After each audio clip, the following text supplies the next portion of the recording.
Pursuant to Standing Order 1082 and the motion adopted by the committee on Monday, June 20th, 2022, the committee commences its study on sexual and reproductive health and the rights of women globally.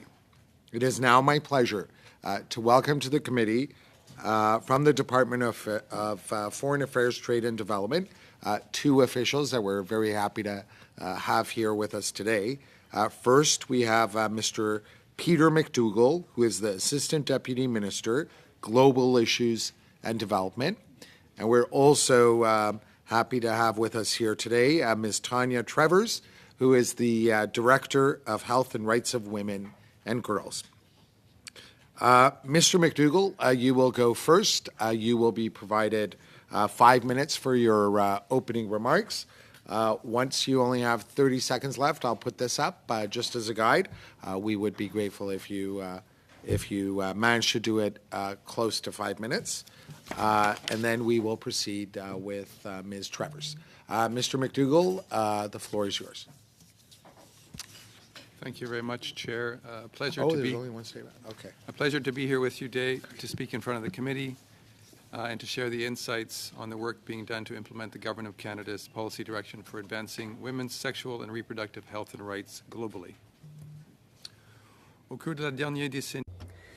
Over the past decade, Canada has been recognized as a global leader in supporting the health and rights of women, children, and youth. During its G7 presidency in 2010, Canada led the launch of the Muskoka Initiative for maternal, newborn, and child health, which leveraged more than $9.6 billion in new commitments from other countries. So this funding helped reduce child mortality and improve the lives of families and laid the groundwork for other donor and country investments and priorities in global health. In 2017, with the introduction of Canada's Feminist International Assistance Policy, Canada maintained its support for MNCH, but also stepped up its investments in sexual and reproductive health and rights, recognizing that promoting rights-based, open and inclusive societies is an effective way to save lives and to foster prosperity, peace, and sustainability. Canada committed $650 million to the Her Voice, Her Choice initiative between 2017 and 20, which supported 189 projects delivered in 65 countries and helped make a significant difference in the lives of millions of women, adolescents, and children. In 2019, based on the results and lessons learned from the Muskoka and Her Voice, Her Choice initiatives, Prime Minister Trudeau made a historic commitment of $1.4 billion per year for 10 years to support the health and rights of women, children, and adolescents around the world. Of this total funding, $700 million are dedicated to promoting sexual and reproductive health and rights around the world, focusing on 4 key neglected areas. These neglected areas were identified through extensive consultations with Canadian and international experts and civil society organizations.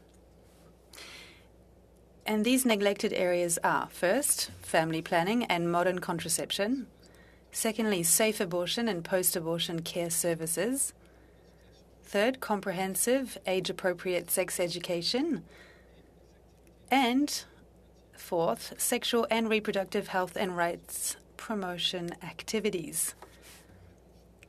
Prevention and response to sexual and gender-based violence are also important components of Canada's sexual and reproductive health and rights programs. Et de droits sexuels et reproductifs. Canada's 10-year commitment to global health and rights is unprecedented in its scope and length, underscoring the need for global leadership and voice to stand up on these issues. Extensive input from Canadian and international experts and partners in 2016 during the development of the FAAE, combined with scientific and programmatic evidence outlined in the 2018 Guttmacher-Lancet Commission, has demonstrated how investments in comprehensive SRHR are critical for advancing the Sustainable Development Goals, promoting gender equality, and ensuring economic prosperity.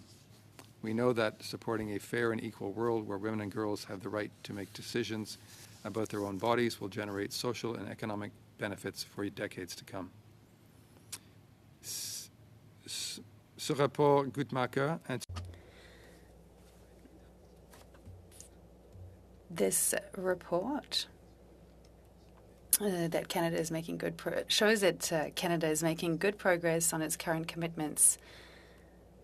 These investments will allow us to ensure that will allow us to reduce unwanted pregnancy rates by 68%, as well as unsafe abortions by 72%, and maternal deaths by 62%. That is the kind of change that Canada is working to achieve.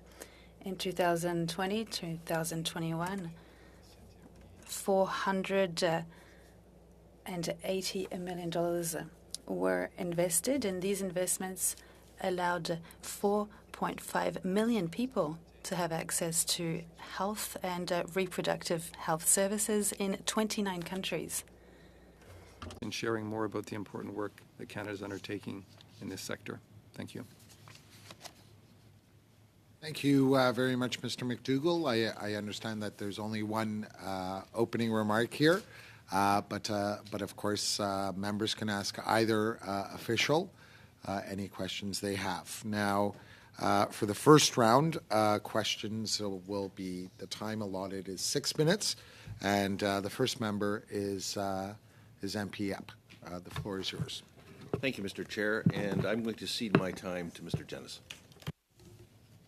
Thank you, Mr. Chair. I'd like to move a motion, and I'll explain why after I've moved it. The motion is that the committee report to the House that because Nord Stream 1 is no longer supplying gas to Europe due to a blast that created a 50-meter hole in the pipeline, because the granting of a waiver for the export of Gazprom turbines sends the wrong message to Russia about Western support for sanctions, and because the government of Ukraine and Canadians have requested the waiver be revoked, the committee calls on the government of Canada to revoke the waiver to Russian sanctions granted for the export of order, Gazprom turbines by January 5th, I don't believe that it's 2023. a member is allowed to present a motion that is completely irrelevant to the study. And I remind the member and all members that we have just begun a study on women's reproductive and health rights. And while I understand that the member opposite has no interest, in fact, he is the only one who voted against this study, the rest of us care about women's reproductive and health rights, and his motion is out of order.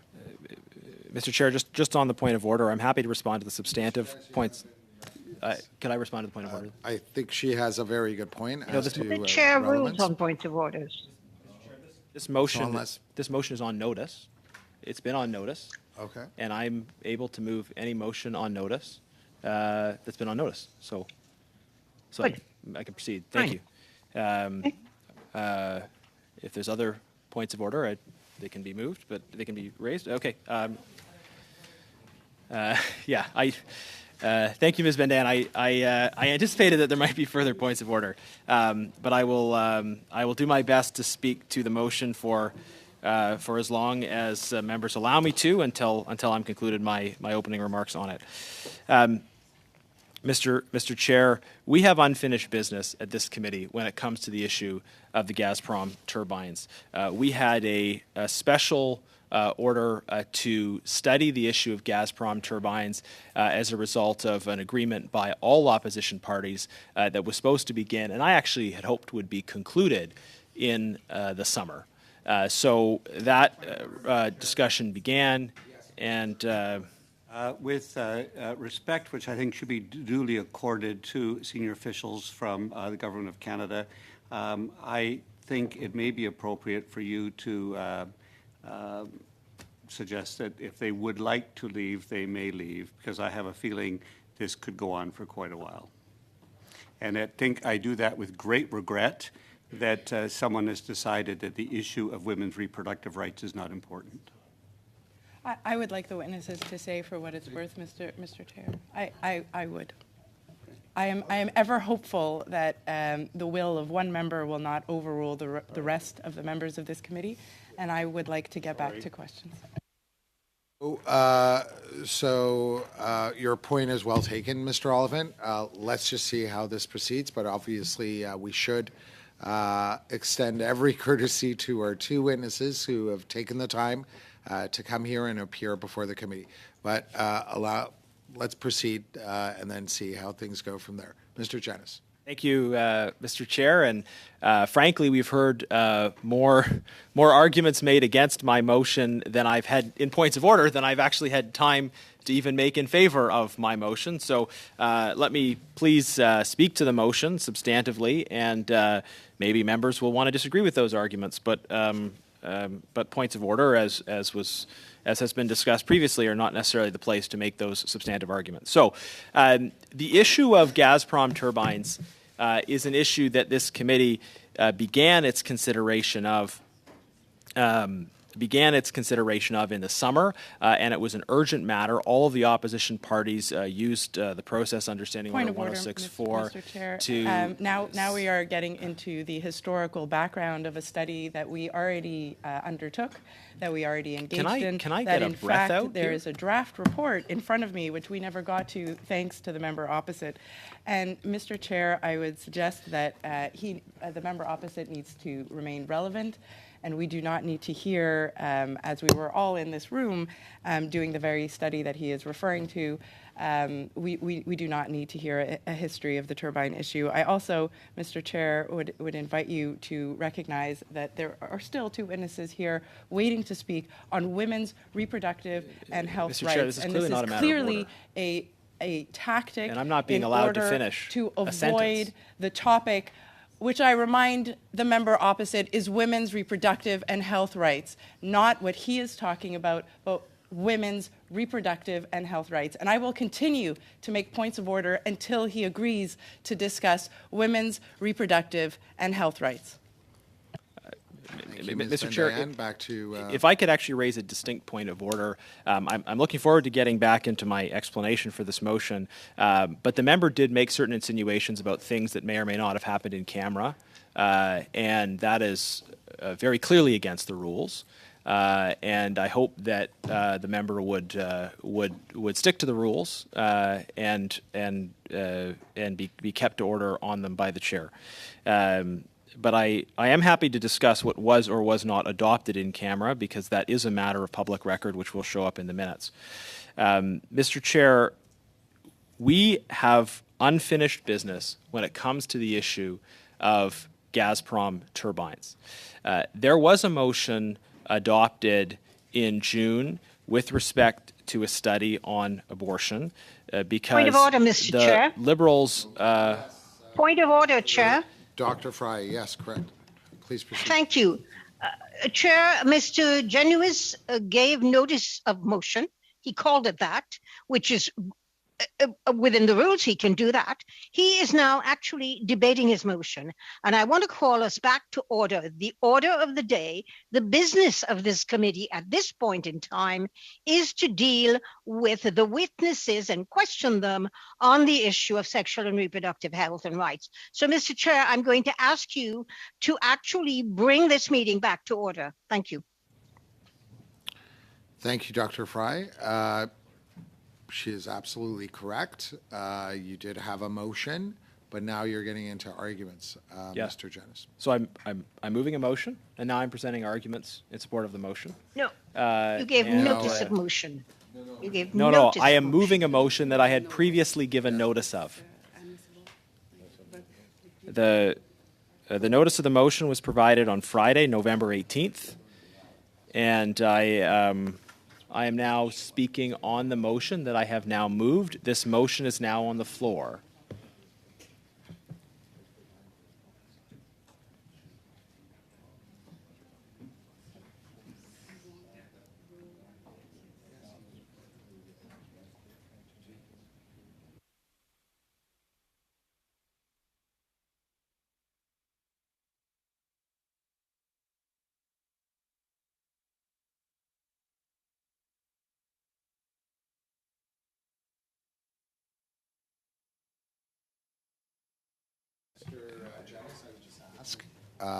That you bear in mind what the subject matter today is, You have been allowed to introduce your motion, but I would ask that you respect our witnesses and that Mr. do not Chair, engage in argument. thank you. I am not being offered any indulgences that go beyond the clear parameters of the rules established, which are that a member may move a motion that has been on notice for 48 hours. The requirement that the motion be in line with the topic presently being discussed applies in the cases of motions for which there is not notice. It does not apply in the case of motions for which there is notice. When there is 48 hours notice, members are able to move motions and speak to the motions, and that is what I am doing. I am moving a motion. I have already moved a motion with respect to Gazprom turbines and calling on the Government of Canada to revoke the waiver to Russian sanctions granted for the export of Gazprom turbines by January 5th, 2023. I believe that this is an urgent matter, which is why I think it is important to bring it up. I would have liked to see the committee pronounce itself on this matter much earlier, which is why a different motion that dealt with this issue was moved previously. That motion was filibustered by members of the government. It's why we had a study ongoing on the issue of Gazprom turbines, and I had hoped that today would be the day when we approved a committee report to the House dealing with the issue of Gazprom turbines. Point of order, but again, Mr. Chair. That report same was member not accused me. approved.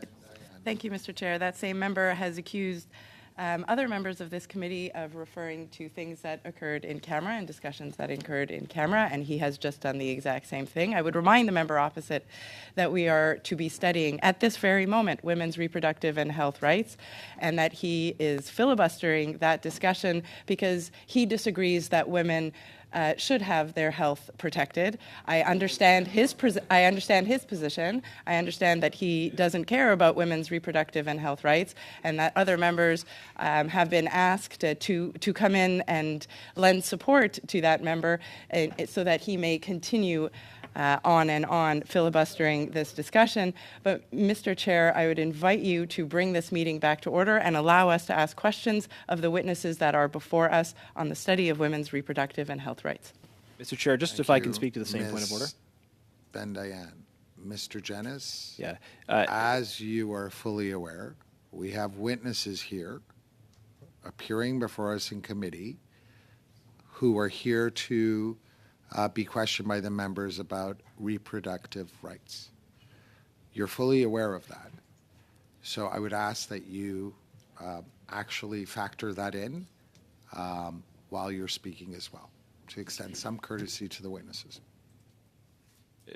Mr. Chair, I did want to respond to the point of order before I continue with my remarks, that there is a difference between referring to matters that are covered in camera and referring to matters that will appear in the minutes of the meeting.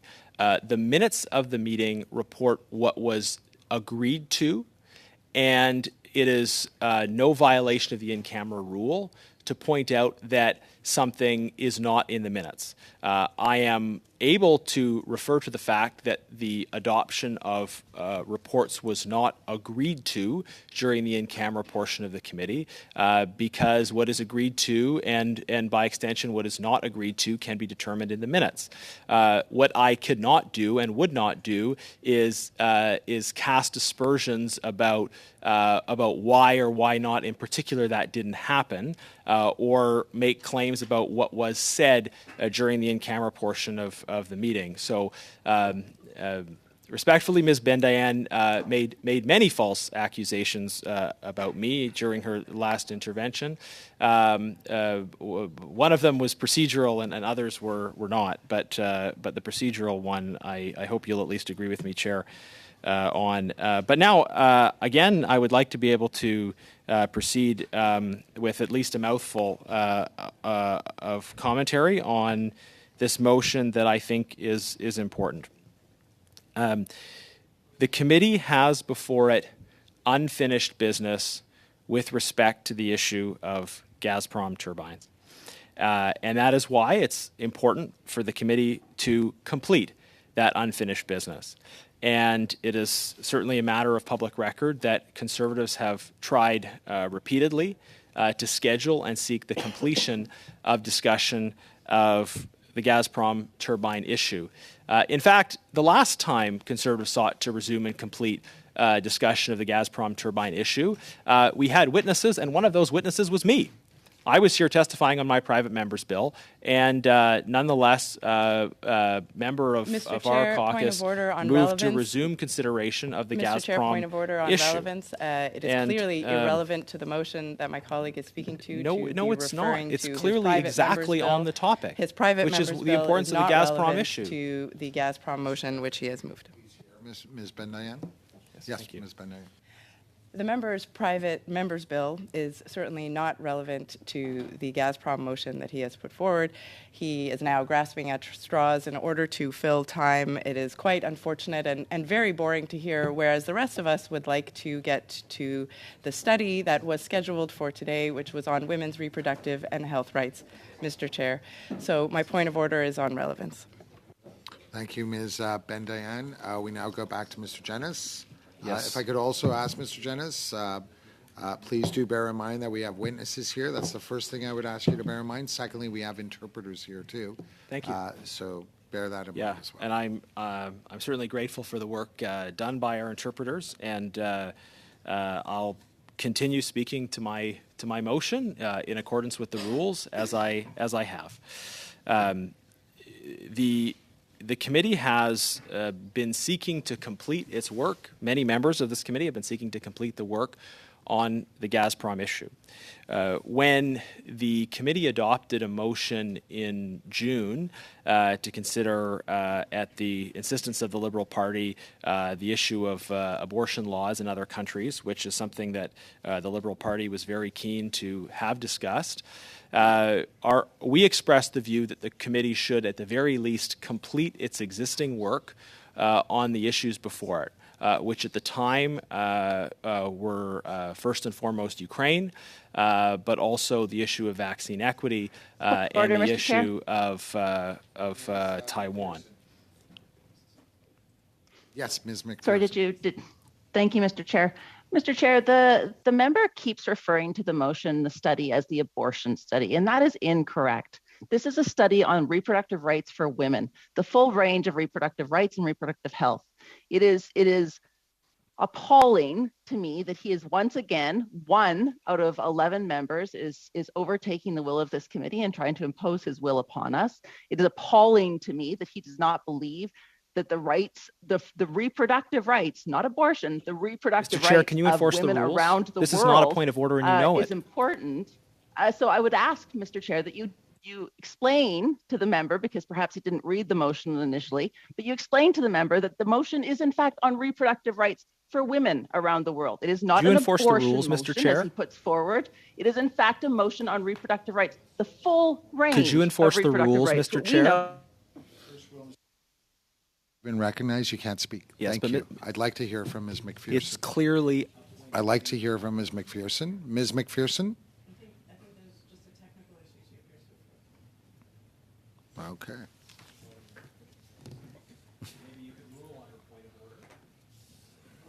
On Ms. McPherson's point of order, speak on that until she's able to come back. I'm wondering if there's a link between this, if Mr. Jennis would consider understanding the conflict-related gender-based violence in Ukraine, which is causing women and girls to be raped on a daily basis, causing unintended pregnancies in a war zone, and whether he would be open to considering that to be perhaps a way of recognizing the interrelated issues of the very important issue of reproductive rights and also the war in Ukraine, because it is one of those situations wherein women will die from unsafe abortions, from unintended pregnancies, because Russian soldiers have raped them. And I'm wondering if he would consider that as a way of opening up the discussion that brings in the two concepts. Thank you, Mr. Oliphant. I'm sure the members will recall that while we were hearing from witnesses for the Ukraine study, that this issue did come up on several occasions. So hence the interest of many members to proceed with an examination of the witnesses here on the issue of reproductive rights. And I would ask Mr. Jennis that you refer to this study using the correct terminology. Thank you. Mr. Chair, I frankly find your activity thus far to be extremely curious. Likewise, Mr. Jennis. We've had good. Well, I'm glad but we've had members that have sought points of order and gone on at length without any reference to matters of order on substantive what is this? Because issues. it is neither an explanation of the member's motion. I haven't even nor finished a a point of order. sentence Diane in the has a entire point of time order. I've been speaking. I haven't finished a Mr. Jennis, sentence. she has a We point all of feel order. so terrible for you. Mr. Chair, my point of order is that Mr. Jennis is not addressing his motion, nor is he raising a point of order. So he no longer has the floor. In my view, Mr. Chair, perhaps you would like to rule on that? Mr. Jennis, could you get to the point, please? Thank you, Mr. Chair. I was speaking to this motion with respect to the Gazprom turbines, and my belief, which has been consistent since the beginning of the committee's work on this matter, that it is urgently required for the security of Ukraine to revoke the waiver to Russian sanctions that was granted by this government. And Mr. Oliphant believes that this is not Point the of order, priority Mr. for Ukraine. Point of order, Mr. Chair. Dr. Fry. Thank you, Chair. I understand clearly that Mr. Genuis has the right to speak on his motion that he said he gave due notice of. But again, I refer to the point of order. Mr.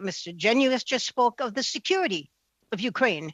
Well, Mr. Chair, I am saying that on a point of order, part of that security of Ukraine has to do with access of Ukrainian women, especially the refugees. 90% of refugees are Ukrainian women who do not have access to prenatal care, delivery, postpartum care, and or abortion following the rape by Russian soldiers, which we heard clearly from the Ukrainian ambassador when she presented to us during our study.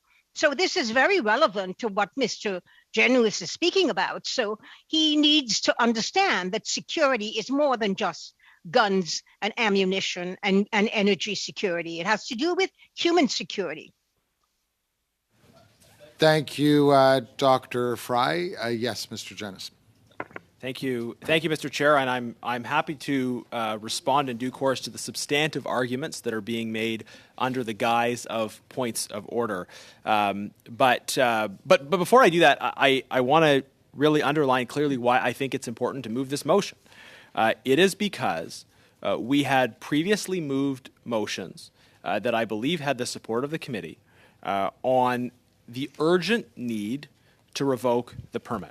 Now, why is it urgently needed to revoke the permit?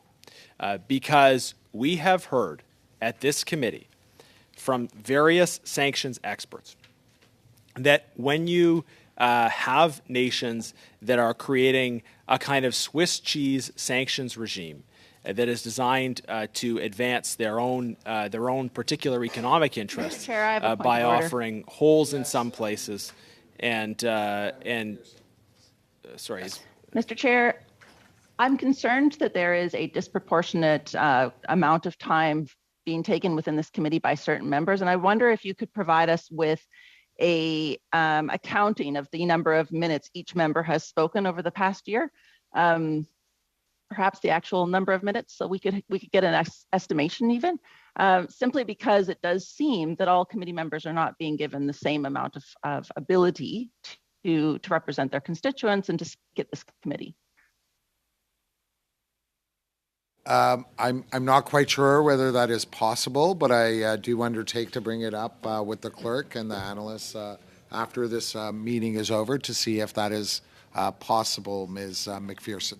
However, I would like to tell Mr. Jennis, as you have heard from the members here, there is some repetition here. So I just would like to refer you to page 1059 of the Rules of Procedure, which read as follows, Mr. Jennis. It says the chair may, at his or her discretion, interrupt a member whose observations and questions are repetitive or, as has been pointed out by one of the members, are unrelated to the matter before the committee. The floor is yours again, Mr. Jennis. Mr. Chair, if this is a hack job where you've just decided to interrupt me at a certain point, then that's just going to happen. But the reality is I have not been in any sense repetitive, and I've been speaking specifically to the Gazprom issue, where while you've allowed lengthy points of order that are not even attempts at points of order to repeatedly interrupt me. I will continue to speak on the issue of Gazprom, and I will continue to speak very precisely to the issue of Gazprom, and I have no doubt that you will do what you came in with the direction to do, regardless of whether or not I am on topic and regardless of whether or not I am repetitive. Now, Mr. Chair, I'd like to... by whom, Mr. Jennis? I have no idea, Mr. Chair. Okay, so I have no please idea. withdraw that statement. I'd now like to speak to the issue of why it is important that this permit be revoked. We heard repeatedly that is being debated today, and I'm having trouble understanding the motion. And I would like it actually to be ruled whether it is a motion that is grammatically actually presentable to the committee. You'll look at the motion very clearly if you've got it in front of you. The first clause is that the government report to the House that, and then it continues on with some statements.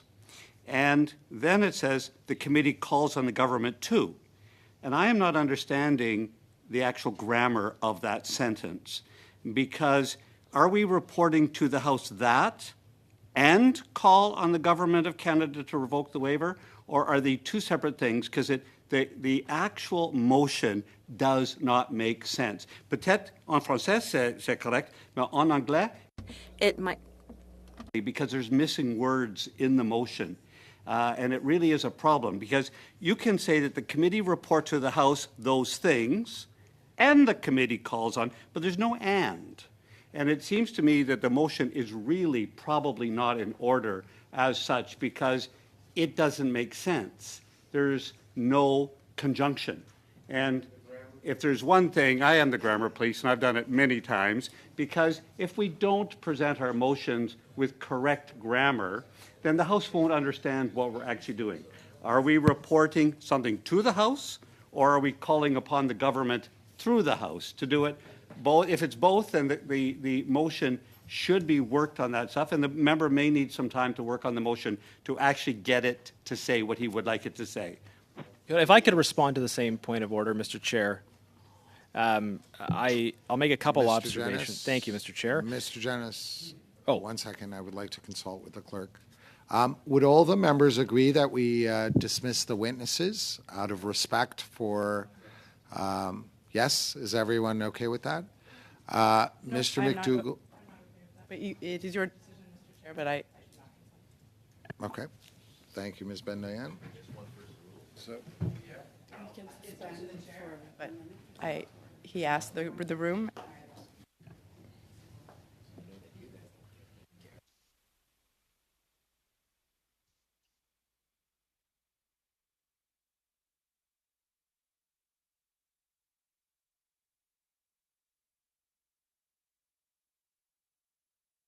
Thank you, Mr. Chair, and I guess this can be substantive commentary as opposed to, but I will just say in defense of the structure, the linguistic structure of the motion, I would make 2 points. Number one, even a badly drafted motion is still in order. However, I will not concede that it's a badly drafted motion. I think it's actually quite grammatically correct. The way you test the grammatic correctness of a motion with a lengthy subclause is you determine if the motion reads correctly in the absence of the subclause.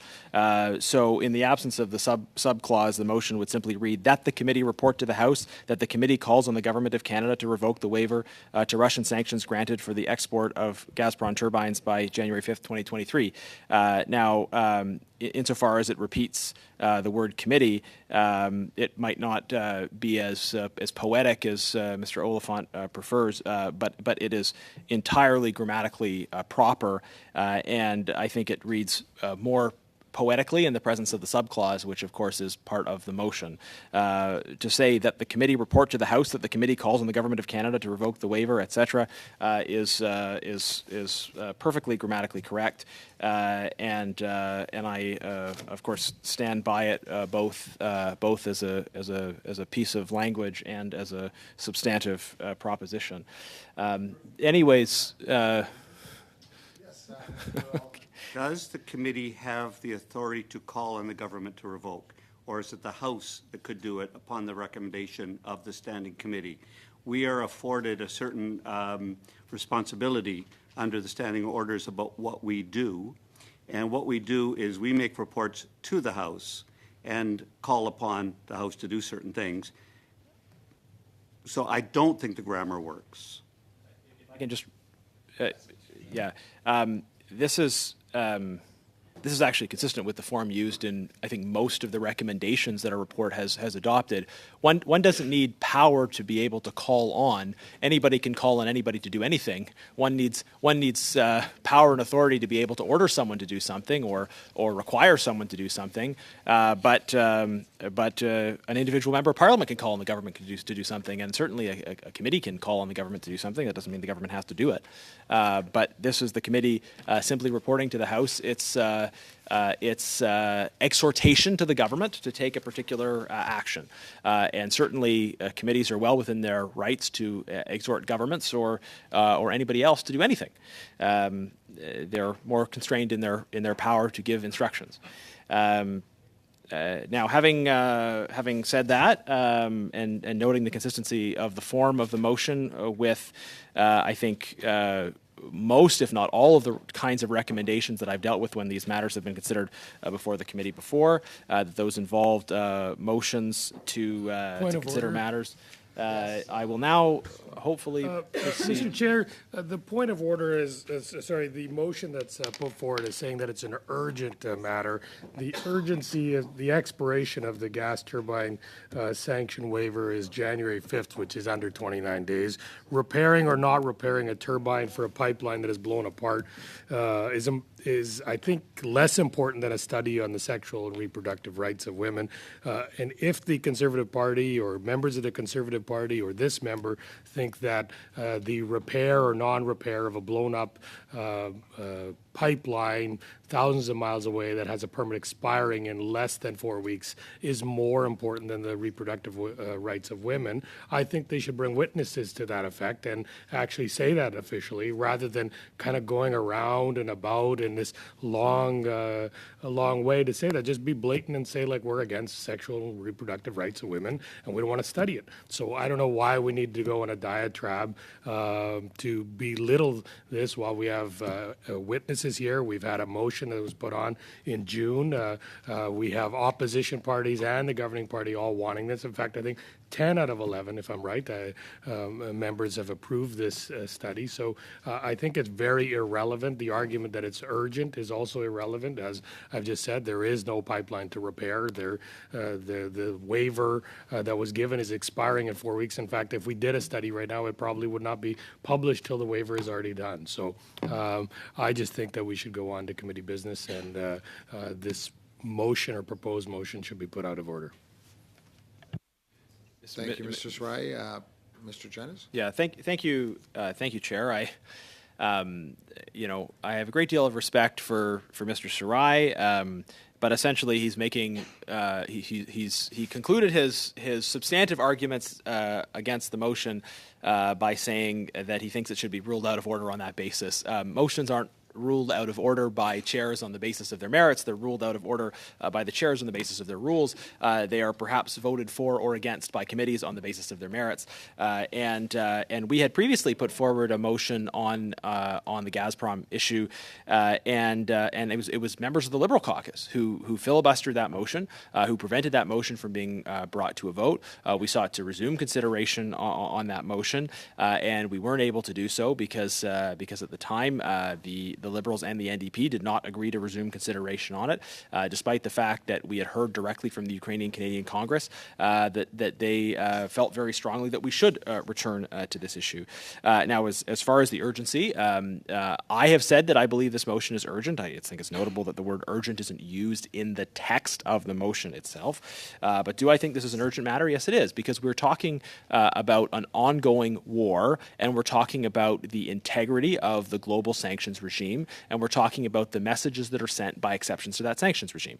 Now, everybody knows it's true that the turbine that was sent on the basis of the exemption is not currently in the pipeline, but that doesn't make the Thank you, Mr. Chair. Another point of order. I'm listening to the member speak. I think none of us in this committee are fooled by the idea that this is not just a filibuster. But I wanted to speak to the issue of urgency that the member brings up. What is more urgent? Women whose babies are dying and who cannot have access to reproductive health care, who are refugees from Ukraine, or a pipeline, as Mrs. Sarai pointed out, that is going to expire within the next 3 weeks. When I was in Poland, the Ukrainian delegation spoke to the urgent issue of the sexual and reproductive health and rights as being one of the number one issues that they wanted everyone to address. Just so we want to talk about urgency and about facts. Thank you. Dr. Fry, back to Mr. Jennings. Thank you, Mr. Chair. In terms of what constitutes urgent priorities or not for the Ukrainian government, that is, of course, principally responsible for this ongoing war effort. This committee's certainly been asked repeatedly by the Ukrainian government, as well as by leading diaspora organizations, to revoke this permit. And certainly, in terms of what is critical for the war effort, I think it's a misstatement of the issue to diminish this to it's just a pipeline sort of thing. This is about the question of the integrity of the global sanctions regime. And the sanctions regime is going to be foundational to the question of who actually wins this war at the end of the day. Ukraine has done well in the context of the war, but we should not presume that any outcome is inevitable. And, point of order, Mr. Chair. Point of privilege, Mr. Chair. Point of privilege, Mr. Chair. Dr. Fry, yes. Thank you. Mr. Chair, did I understand that the honourable member has just impugned my integrity? I was in Poland and I listened to the leader, the president of Ukraine, ask us specifically to deal with the humanitarian issues of the sexual and reproductive health and rights as a priority issue. I am not making it up, Mr. Chair. The honourable member was not in Ukraine, and never once did anyone talk about gas turbines as being urgent at that meeting, and that meeting was 2 weeks ago. Thank you for that clarification, Dr. Fry. We now go to Madam Ben-Dayan. Thank you, Mr. Chair. I was simply going to raise that as the member opposite attempts to paraphrase or speak on behalf of the Ukrainian government, as I understand him just to have done, we also heard from the ambassador. In fact, the ambassador of Ukraine indicated that rape was being used as a weapon of war, and that is directly linked to the study that we were supposed to have been engaged in today on women's reproductive and health rights. And so if the Conservative member would like to address some of the concerns that we heard in the testimony from the Ukrainian ambassador, I suggest that he make the full list of all of those concerns, which does include protecting women and also protecting women's rights. And I would urge the member opposite, and in fact, at this point, Mr. Chair, it has been now almost an hour that we have listened to the member present his motion. Mr. Chair, could we vote on the motion that the member is using as a filibuster technique to avoid the topic of women's reproductive and health rights? I would be certainly very happy to vote on his motion so that we could get down to business. Thank you, Ms. Benay. If I could just ask the member to make all the arguments that he thinks are necessary, and then should he agree, we can proceed with a vote. Yes, thank you, Chair. I mean, I have barely spoken, and I know that members will repeatedly say otherwise, but I have not been able to finish more than 3 sentences at a time without a member interrupting with a point of order. In virtually every case, points of order that were not even claiming to be about matters of order, and that went on longer than I had in the previous exchange, making substantive arguments. And I'm happy to respond to the substantive arguments that were made under the guise of points of order, as well as to offer motivation for why I think this motion is important. I think the urgency of this motion responds to the regular appeals we have heard from the Ukrainian government, from the Ukrainian government's representatives abroad, as well as diaspora organizations, about the urgency of ensuring the integrity of the global sanctions regime. Russia's economy is heavily dependent on the development and export of natural resources, a key part of which is the export of gas to Europe. And energy-related sanctions are the means by which we can, and hopefully we will, starve the Russian war machine of the capacity to continue to enact their genocidal war against Ukraine. That is why we have been urging the government, and at times supporting the government in steps they have taken in response to the Russian invasion of Ukraine as it relates to sanctions, but also expressing extreme disappointment as it relates Point of order, to Mr. Chair. the decision of the government to grant a waiver. I'm not actually sure if this is technically a point of order, but I would just remind the member that he is actually, and his Conservative colleagues are actually the only ones that voted to lift sanctions against Russia. It was a Conservative motion in the House. It was an Opposition Day motion that called on the government to lift sanctions on Russian fertilizer.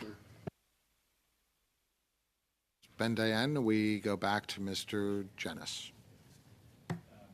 Mr. Chair, the case the member refers to is a case where the government made a decision to impose a tariff on farmers for products that had already been purchased.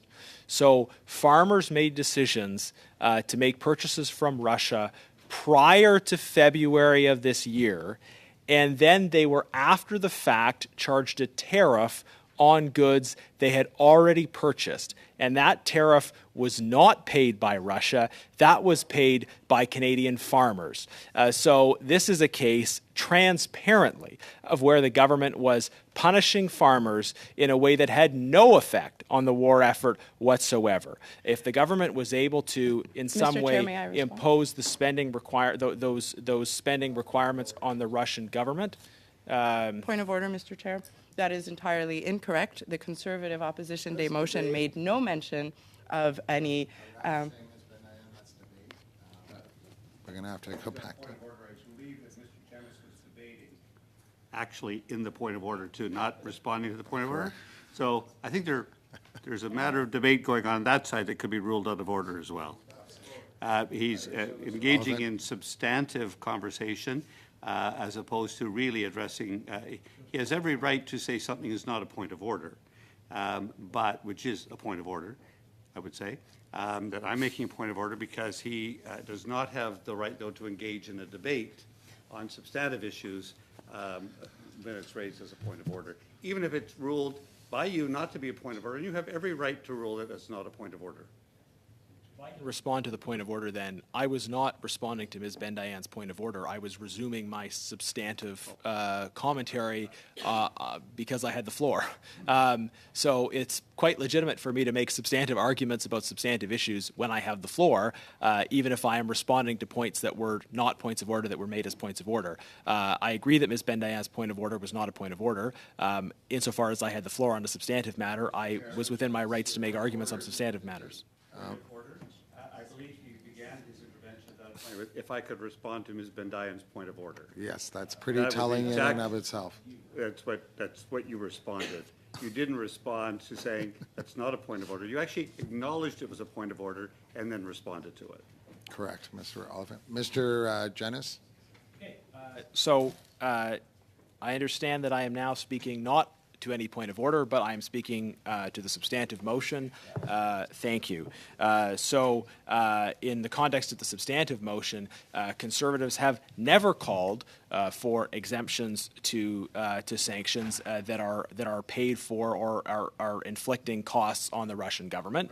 And that is consistent. Relevance because he's now responding to something that has nothing to do with the motion that he has made. He's made a motion that doesn't mention any previous Conservative opposition days where they were attempting to get around waivers and all of those things about sanctions. So either he speaks to his motion relevantly, or he lets us come to a vote on it. Mr. I'd Chair, be very happy to come to a vote on it. Mr. Chair, could Keep your remarks relevant to the motion. absolutely, Mr. Chair. I was responding in debate to a point that was made in debate and not found to be irrelevant. So I think, although it wasn't a point of order, I think the point was relevant to debate, which is the question of the broader sanctions regime and the integrity of the sanctions regime. And Ms. Bendayan is right to attempt to make arguments about whether or not others are advocating consistently for the integrity of the sanctions regime. It just happens to be that we are, and that is why we are in this case as well, as we have from the beginning, calling for the revocation of the special permit that allowed the export of Gazprom turbines to Russia. The particulars of the motion are to add the additional. Is it allowed for a member to mislead the committee? Because I would like to read into the record then the Conservative Opposition Day motion that I was referring to. Is that procedurally allowed? That's a point of debate. Yeah, it's a. So it is a matter of privilege. Could you read what you found as misleading? It's not a matter of privilege. No? No. It's also not a matter of it's not. order. Okay. It's a matter of debate. Okay.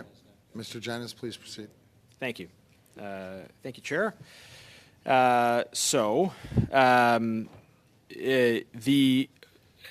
I was saying, our position has consistently been from the beginning that the permit should be revoked. But our motion adds additional information to, I think, the factual matrix demonstrating why it is important, in particular now. Number one, the fact that Nord Stream 1 is clearly no longer supplying gas to Europe anyways, due to the blast that created the hole in the pipeline. And this is somehow being used by the government to imply that it's no longer an important issue because the pipeline isn't supplying gas anyways. But as long as the exemption exists, it sends a very negative precedent. And the number one thing I heard in conversations about from people in Ukraine about the government's decision to revoke the permit, to put in place the permit, was about the message that it sent, the precedent that it set, because allies have different interests when it comes to sanctions, and there is always some cost when it comes to imposing sanctions. We don't impose sanctions ignoring that there's a cost. Generally speaking, we do so recognizing that the cost is worth it in pursuit of greater goods than simply economic well-being. And so when we have cases of nations that are allowing these kinds of permits to be granted, it sets a precedent whereby other nations will do the same thing. And this is what we heard from witnesses, that when you start to weaken or fold on aspects of the integrity of that system, when you say, well, let's grant an exception here and let's grant an exception here, then other countries will start to make the same arguments. They say, well, okay, if Canada is granting this exception so that they can benefit from turbines that are in fact being worked on fairly close to the Minister of Foreign Affairs' own riding, then maybe other countries feel that they have the same license to make the same kinds of decisions. And this can open then a floodgate of the weakening of sanctions. And this is why revocation of this permit Mr. Chair, is point of order. extremely important. I think it is totally unbecoming of a member of the House of Commons to cast aspersions on a decision made by another member of the House of Commons with respect to being motivated by a position of where a factory might be, which is not in the minister's riding, or it could be near it, I don't know. However, I think that that is actually a matter of very serious degree. To be suggesting that there's a conflict of interest. We have a conflict of interest commissioner, and if the member would like to raise this as a matter to go to the conflict of interest commissioner, he may do so, but it is inappropriate for us to even entertain that conversation in a parliamentary committee, and it's unbecoming of the member. Thank you, Mr. Alvin. Back to Mr. Jones. Thank you, Chair. And I did not, in fact, cast the aspersions that he suggested that I cast, but I would hope he would be as rigorous in the future about Point some of order, the Mr. outrageous Chair. accusations that I have just been... noticed that it's 6:30, which is the end of our meeting. I am wondering how long we will allow this member to hijack the work of the committee. And would obviously, if you so choose, ask that we suspend the meeting in order to return to women's reproductive and health rights at our next meeting. It is 6:30, and we were advised at the very start of this meeting that we had 2 hours for service. But before I do so, allow me to thank the two witnesses. I wish I could say I speak on behalf of all members of this committee in apologizing to you for having taken up your time and not having made yourselves available. You scheduled them without consent to of the committee, the Mr. members. On that You point, I scheduled them suspect without consent of the committee. There was consent of the committee. There was dissension by one.